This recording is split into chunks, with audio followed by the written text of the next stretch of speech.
আসসালামু আলাইকুম ওয়া রাহমাতুল্লাহি ওয়া বারাকাতুহু। আলহামদুলিল্লাহ, পবিত্র মাহে রমাদানে আপনারা সবাই ভালো আছেন।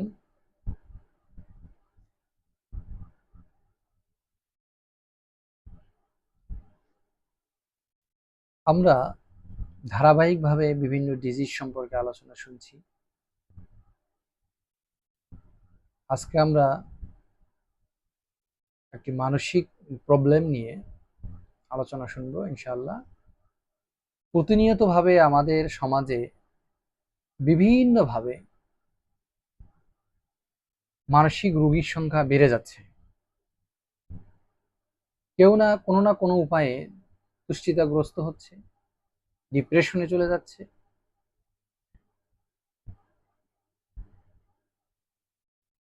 অনেকেই অনেক এলোপ্যাথিক ঔষধ সেবন করার পর বা ড্রাগ নেওয়ার পরে তারা আহ, এ- মানে স্বস্তি পাচ্ছে না। মূলত রোগটা তৈরি তো হয়েছে মানসিকভাবে। তো সেক্ষেত্রে এইখান থেকে বের হয়ে আসার জন্য আমাদের কাউন্সিলিংটা অত্যন্ত জরুরি। তো জেনে নেওয়া যাক আমাদের সমাজের আহ, এই মানসিক রোগ সম্পর্কে ধারণাটা কেমন।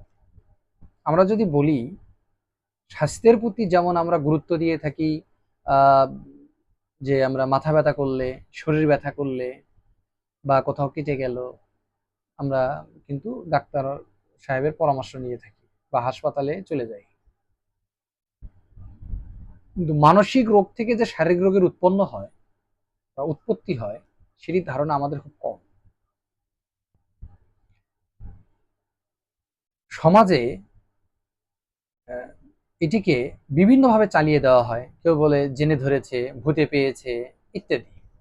তারপরে তাকে কবিরাজের কাছে নিয়ে যাওয়া হয়, ওঝার কাছে নিয়ে যাওয়া হয়, ঝাড়ফুঁক করা হয়, নানান কায়দায় সেটাকে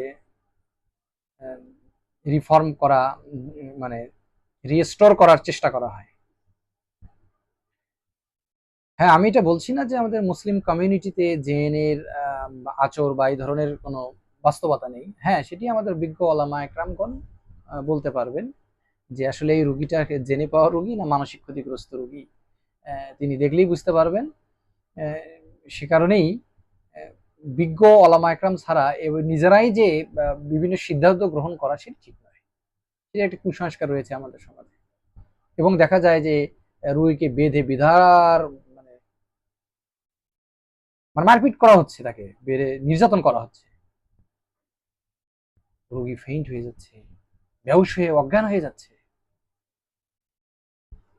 এই যে নানান ধরনের দুর্ঘটনাও কিন্তু এখান থেকে ঘটছে। এবং এই ধীরে ধীরে সে আরো মানসিক রোগ, ধীরে ধীরে আরো মানসিক রোগে রোগীতে রূপান্তরিত হচ্ছে। এই ধারণাগুলো সমাজে রয়েছে। এই এই যে মানসিক রোগ, এই মানসিক রোগগুলোর মধ্যে অন্যতম একটি ডিসঅর্ডার রয়েছে, মানসিক ডিসঅর্ডার। সেটি হলো পিটিএসডি, যাকে বলা হয় পোস্ট ট্রমাটিক স্ট্রেস ডিসঅর্ডার। আবার অ্যাকিউট স্ট্রেস ডিসঅর্ডার রয়েছে। এগুলোর এই যে ডিসঅর্ডারটি, ট্রমাটিক স্ট্রেস ডিসঅর্ডার, এটা কোথায় থেকে এর উৎপত্তি বা কোথায় থেকে এটা আসছে, সৃষ্টি হচ্ছে আপনারা জানেন? এই যে চলমান বাংলাদেশের সাম্প্রতিক যে ঘটনাগুলো ঘটছে, আমরা যদি বলি যে এই ধর্ষণের মতো ঘটনা ঘটছে, রেপের মতো ঘটনা ঘটছে, যেটি ভয়াবহ একটি রূপ ধারণ করেছে। আমাদের চোখের সামনে যে ঘটনাগুলো আসে বা আমরা যতটুকু পাই বা যতটুকু পুলিশের নথিভুক্ত হয়, ততটুকু শুধু জানি। কিন্তু এর বাহিরে অন্ধকার জগৎ নামে একটা জগৎ রয়েছে। সেখানে অন্ধকার জগতে এটি আহ, মানে অন্ধকারই থেকে যায়, সেটি আমাদের সামনে আসে না। সামাজিক প্রেক্ষাপটে, নানান প্রেক্ষাপটে, ধর্মীয় প্রেক্ষাপটে, বিভিন্ন প্রেক্ষাপটে এটি আমাদের সামনে আসে না। এবং তার কারণে কি হয়, আত্মহত্যার মতো একটি প্রবণতা কিন্তু আমাদের আহ আমরা দেখতে পাই যে আত্মহত্যার পরিমাণও বেড়ে বেড়ে গিয়েছে। এই আত্মহত্যাটা কিন্তু আমরা শুধু মানে সামাজিকভাবেই দেখছি না, এ কিন্তু বিভিন্নভাবে ঘটছে। এরপরে রোড অ্যাক্সিডেন্ট আমাদের দেশে, সেখান থেকে একটা ট্রমাটিক অবস্থা সৃষ্টি হতে পারে। আপনারা জানেন যে রানা প্লাজা ধসের পরে সেই মানুষগুলো যারা স্বজন হারিয়েছিল, তারা তারা যে ট্রমার মধ্যে ছিল, মানসিক মেন্টাল ট্রমার মধ্যে, স্ট্রেসের মধ্যে, সেখান থেকে যে মানসিক রোগগুলো তৈরি হয়েছিল, সেটি কিন্তু কাউন্সিলিং অনেকেই করতে পারেননি। আবার তাজরিন ফ্যাশনের মতো যে ঘটনা ঘটে যায়, এবং সাইক্লোন, ঘূর্ণিঝড়, তারপরে ধরেন জলোচ্ছ্বাস, খরা মতো বড় বড় প্রাকৃতিক দুর্যোগের কারণেও মানসিক ট্রমাগুলোও কিন্তু সৃষ্টি হতে পারে। অর্থনৈতিক ক্ষয়ক্ষতি সেখানে হয়ে যায়, স্বজন হারিয়ে ফেলে বন্যায়, অনেক অর্থনৈতিক ক্ষতিগ্রস্ত হয়। বিশেষ করে কোভিড-19 পরে অনেক মানুষ কিন্তু এই অর্থনৈতিক দিক থেকে ক্ষতিগ্রস্ত হয়ে পড়েছে। সেই জায়গাগুলো থেকে যে মানসিক রোগীর সংখ্যা বাড়ছে, এটি একটা ভয়াবহ রূপ ধারণ করেছে। আমরা যদি দেখি যে এক গবেষণায় দেখা গিয়েছে যে এই পিডিটিএসটা, যেটি পোস্ট ট্রমাটিক স্ট্রেস ডিসঅর্ডার, মানে 3.5% কিন্তু এটি রয়েছে সারা পৃথিবীতে, এবং বাংলাদেশে এরকম একটা পরিসংখ্যান পাওয়া যায়। এবং সহ খোদ পাশ্চাত্য দেশগুলোতেও একটি পরিসংখ্যানে দেখা গিয়েছে যে সেখানে প্রায় আমেরিকাতেই এটির সংখ্যা প্রায় 80 লক্ষের উপরে। বিশাল কিন্তু একটি অঙ্ক। তো এই জায়গাগুলো থেকে কিন্তু এটি তৈরি হচ্ছে। তো বিভিন্নভাবে যখন মানুষরা আমার কাছে আসে কাউন্সিলিং করার জন্য, চিকিৎসার জন্য, আমি সেই অভিজ্ঞতা থেকে আমরা দেখেছি অনেক রোগীকে আমি পেয়েছি যেগুলো মানসিক ক্ষতিগ্রস্ত, কিন্তু তাকে শারীরিকভাবে বিভিন্ন চিকিৎসা করা হয়েছে, ওঝার কাছে নিয়ে যাওয়া হয়েছে, আরো ক্ষতিগ্রস্ত সে হয়েছে। আমার মনে পড়ে যে একজন মা তার মেয়েকে নিয়ে এসেছিলেন, তিনি এসএসসি পরীক্ষার্থী ছিলেন। তো এই পরীক্ষার্থীর অবস্থাটা করুণ ছিল। সেই ঘটনা ছিল একটি প্রেম ঘটিত ঘটনা, তার ফ্যামিলিগত ঘটনা, সেটিকে অন্য রূপে রূপান্তরিত করার চেষ্টা করা হয়েছিল। পরে তিনি আমার কাছে যখন নিয়ে আসেন, প্রায় 1 ঘন্টা লেগেছিল সেই কেসটি রেকর্ড করতে। তারপরে তার মায়ের কাছ থেকে আমি শুনেছি, এই মেয়ের কাছ থেকে শুনেছি। শোনার পরে তাকে অবশ্য ঔষধ দিতেও হয়েছিল। 3 মাস লেগেছিল তাকে স্বাভাবিক জীবনে ফিরে আনতে, তবে সে ভালো হয়েছিল, এবং সে পরীক্ষায় পরবর্তীতে সে ভালো রেজাল্টও করেছিল। অথচ তার মা তাকে কবিরাজের কাছে নিয়ে গেছেন, বিভিন্ন জায়গায় নিয়ে গেছেন, অর্থ নষ্ট করেছেন, তাকে মানসিক টর্চার করা হয়েছে আরো ব্যাপকভাবে। এবং সে আমাকে জানিয়েছে যে আমার মা আমাকে যেভাবে মানসিক টর্চার করছেন, আমাকে ঘর থেকে বেরোতে দেয় না, আমি তো আরো মানসিকভাবে ক্ষতিগ্রস্ত হচ্ছি, অথচ আমার এই ধরনের কোনো ঘটনা এখানে ঘটেনি, বা তারা আমাকে পাগল বলছে, এই ধরনের ঘটনা কিন্তু ঘটে চলছে। যাই হোক, যুদ্ধ পরবর্তীতে যে মানসিক অবস্থাটা হয়, বা তাদের যারা যুদ্ধে প্রাণ হারায় তাদের ফ্যামিলিতে, যেমন আমাদের বাংলাদেশে 24-এ গণ অভ্যুত্থানের সময় যে আন্দোলনরত যারা ভাই বোনেরা জীবন দিয়ে গিয়েছেন, রক্ত দিয়ে গিয়েছেন, তাদের ফ্যামিলি কিন্তু একটা মানসিক ট্রমার মধ্যে দিয়ে যাচ্ছে। অনেকে পা হারিয়েছেন, চোখ হারিয়েছেন। আবার অপরদিকে রাষ্ট্রের অবৈধ আদেশ পালন করতে গিয়ে যে পুলিশ ভাইয়েরা এখানে জীবন দিতে হয়েছে, এবং তাদের যে ফ্যামিলিগুলো রয়েছে, তারাও কিন্তু একটা মানসিক ট্রমার মধ্যে দিয়ে চলে যাচ্ছেন। তারা না বলতে পারছেন, না সহ্য করতে পারছেন। এবং এই যে মানসিক ট্রমাগুলো, সামাজিক যে ট্রমাটা হচ্ছে, বা পলিটিক্যাল ভায়োলেন্স গুলোর মাধ্যমেও কিন্তু মানসিক ট্রমা তৈরি হয়ে থাকে। আবার বিভিন্ন প্রতিষ্ঠানের বিভিন্ন চাপের কারণেও কিন্তু ট্রমা তৈরি হয়ে যায়, কিন্তু আমরা বুঝতেই পারি না, যার কারণে বড় বড় দুর্ঘটনা ঘটে চলছে, অপরাধ প্রবণতাগুলো বেড়েই চলছে। সমাজের এই মনস্তাত্ত্বিক বিষয়গুলোকে আমাদের গভীরভাবে চিন্তা করার সময় এসেছে।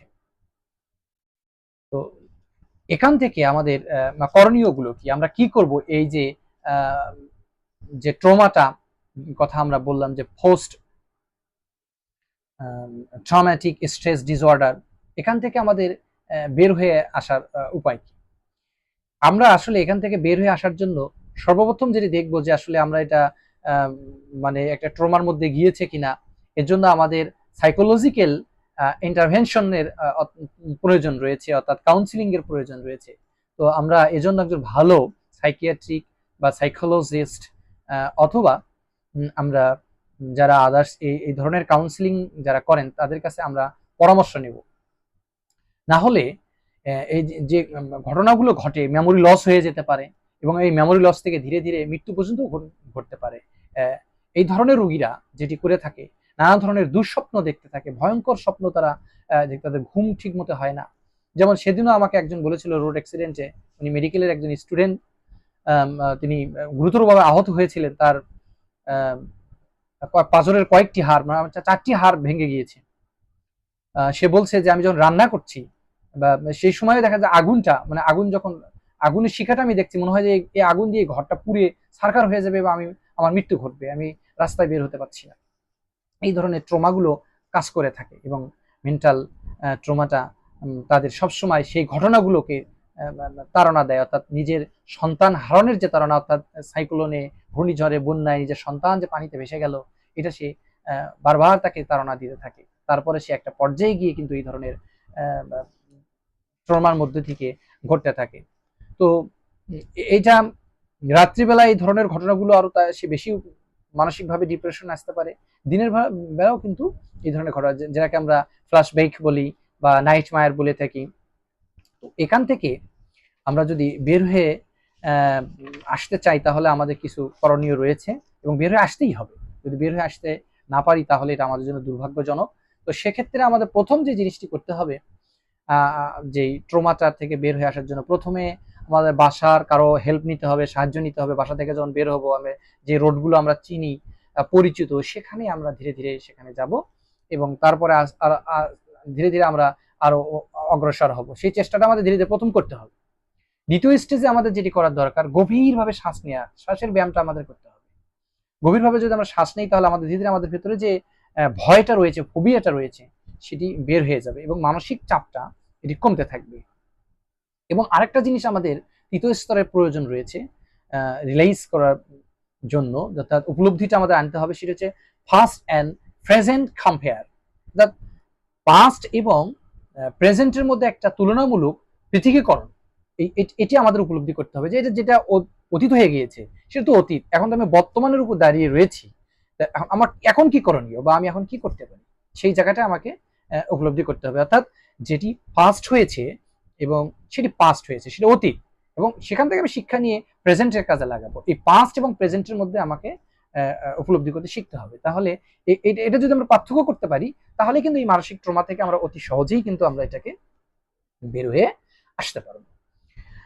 তো আমরা যে বললাম যে এটা একটা প্রয়োজন রয়েছে, তো আরো টেকনিক আমরা ব্যবহার করতে পারি। আরো বিভিন্ন টেকনিক রয়েছে, সেগুলো আমরা বিভিন্ন থেরাপিস্টের সাথে আমরা পরামর্শ নিতে পারি। বিভিন্ন থেরাপি রয়েছে, যেমন কগনিটিভ থেরাপি রয়েছে, এক্সপোজার থেরাপি রয়েছে। এই কগনিটিভ এন্ড এক্সপোজার থেরাপির মাধ্যমেও আমরা এটিকে আবার পূর্বাবস্থায় নিয়ে আসতে পারি। আবার আমাদের অল্টারনেটিভ ভাবে বিভিন্ন চিকিৎসা রয়েছে, যেমন ধরেন হোমিওপ্যাথিক চিকিৎসাটি রয়েছে। সেখানে কেউ যদি চেষ্টা করে, মেন্টাল ট্রমার ক্ষেত্রে হোমিওপ্যাথির ঔষধগুলো কিন্তু ভালো কাজ করে এবং সেটির স্টাডি রয়েছে। সেই সিমটম ওয়াইজ যদি ট্রিটমেন্ট করা যায় এবং ভালো একটা পজিশনে কিন্তু মানুষ ফিরে আসতে পারে। সোজা কথা আমরা বলতে চাই যে আমাদের যে সমাজ ব্যবস্থায় যে অবস্থাটা চলছে মানসিক রোগীর ক্ষেত্রে, সেক্ষেত্রে পিডি, এসডি বা পোস্ট ট্রমাটিক স্ট্রেস ডিসঅর্ডার থেকে বের হয়ে আমাদের আসতেই হবে। না হলে এই প্রবণতা থেকে আত্মহত্যার ঘটনা ঘটছে, মৃত্যুর ঘটনা ঘটছে, অস্বাভাবিক ঘটনাগুলো ঘটছে, খুন, রাহাজানি, এই ধরনের ঘটনা এবং ধর্ষণের যে প্রবণতা সেটিও কিন্তু বেড়ে যাচ্ছে। আমার চোখের সামনে একজন অন্যায় করে চলে যাচ্ছে, আমার মা ধর্ষিত হচ্ছে, আমার বোন ধর্ষিত হচ্ছে, সেজন ট্রমার মধ্যে দিয়ে যাচ্ছে, সে তার চোখের সামনে সেটাকে ভেসে ওঠে এবং তার মধ্যে আরেকটা ক্ষোভ তৈরি হয় যে সে ধর্ষককে একটা পর্যায়ে সে বিচারহীনতার কারণে সে কিন্তু তাকে খুন করার উপক্রম হতে পারে বা খুনও করে ফেলতে পারে। এই যে আরেকটা প্রবণতা, একটি প্রবণতা থেকে আরেকটি মানসিক রোগ তৈরি হলো, সেই মানসিক রোগ থেকে অপরাধ প্রবণতা কিন্তু বেড়ে যাচ্ছে। তাই আসুন, একটা কল্যাণকর রাষ্ট্র গঠন করার জন্য এই বিষয়গুলো অতীব জরুরি। যারা প্রতিষ্ঠান প্রধান রয়েছেন, যারা যে কোনো প্রতিষ্ঠান হন না কেন, অর্থনৈতিক প্রতিষ্ঠান, ধর্মীয় প্রতিষ্ঠান, তারপরে সামাজিক প্রতিষ্ঠান, বা যাদের আন্ডারে অসংখ্য মানুষ কাজ করে, অর্গানাইজেশন রয়েছে, আমরা আমাদের কর্মীদেরকে, আমাদের শিক্ষকদেরকে এই কাউন্সিলিং এর অবস্থাটাতে আমি চলে যাই। না হলে আমি যেটি উপলব্ধি করতে পেরেছি সেটি হচ্ছে যে এই ধরনের প্রতিষ্ঠান প্রধানরাও বিভিন্ন ট্রমার মধ্যে কিন্তু দিয়ে চলে যাচ্ছেন। সেই ট্রমার কারণে অনেক সময় তারা অপরাধ প্রবণ হয়ে উঠতে পারেন এবং তারা নিজেকে বাঁচার জন্য অনেক পথ অবলম্বন করতে পারেন, যেটি তাকে আরো মানসিক দিকে মানে গভীরতার দিকে কিন্তু নিয়ে যেতে পারে। তাই আসুন আমরা এই সুন্দর মাতৃভূমি বাংলাদেশকে ভালোবেসে আমরা এখান থেকে বের হয়ে আসার জন্য চেষ্টা করি। আল্লাহ রাব্বুল আলামিন আমাদেরকে সকলকে সচেতনভাবে চলার তৌফিক দান করুক এবং এই বিষয়টাকে সচেতনতা সৃষ্টি হওয়ার জন্য আমাদের যে প্রয়োজন সেগুলো ব্যবস্থা গ্রহণ করার তৌফিক দান করুন। আসসালামু আলাইকুম ওয়া রাহমাতুল্লাহি ওয়া বারাকাতুহু।